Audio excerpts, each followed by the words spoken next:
Kolkata night Riders IPL 2024 രാജാക്കന്മാർ. SRHനെ പറപ്പിച്ച് ശ്രേയസ് അയ്യരും കൂട്ടരും KKRന് മൂന്നാം IPL ട്രോഫി നേടിക്കൊടുത്തു. തികച്ചും വൺ സൈഡഡായ മത്സരമായിരുന്നു ചെന്നൈയിൽ കണ്ടത്. ടോസ് നേടിയിട്ടും അത് മുതലാക്കാൻ SRHന് പറ്റിയില്ല. തുടരെ മൂന്നാം മാച്ചിലും അവരുടെ ബാറ്റിംഗ് നിര പരാജയപ്പെട്ടു.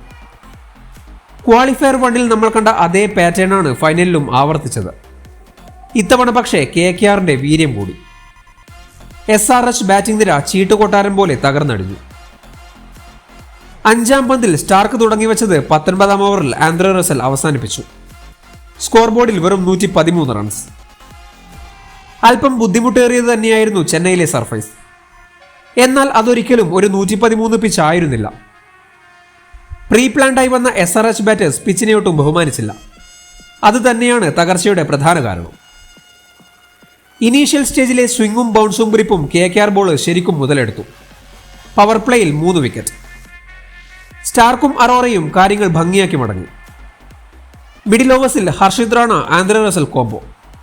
മക്രാമും ക്ലാസനും റെഡ്ഡിയും പിടിച്ചു നിൽക്കാനാകാതെ പുറത്തേക്ക്. 24 റൺസ് നേടിയ കമ്മിൻസാണ് SRHന്റെ ടോപ്പ് സ്കോറർ. സ്കോർ 100 കടത്തി മുഖം രക്ഷിച്ചതും SRH നായകൻ തന്നെയായിരുന്നു. ചേസിൽ കഴിഞ്ഞ മാച്ചിൽ നിർത്തിയെടുത്തത് വെങ്കിയരുടെ സ്റ്റാർട്ട്. പവർ പ്ലേയിൽ KKR നേടിയത് 72 റൺസ്. മികച്ച സപ്പോർട്ടോടെ അഫ്ഗാൻ താരം റഹ്മാനുള്ള ഗുർബാസും. KKR ക്യാമ്പിൽ സെലിബ്രേഷൻസ് തുടങ്ങിയിരുന്നു. 9-ാം ഓവറിൽ സ്കോർ 100 കടന്നു.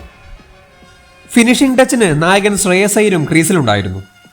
അതിന് ഏറ്റവും യോഗ്യനും അയ്യർ തന്നെ. 10.3 ഓവറിൽ KKR ചേസ് പൂർത്തിയാക്കി.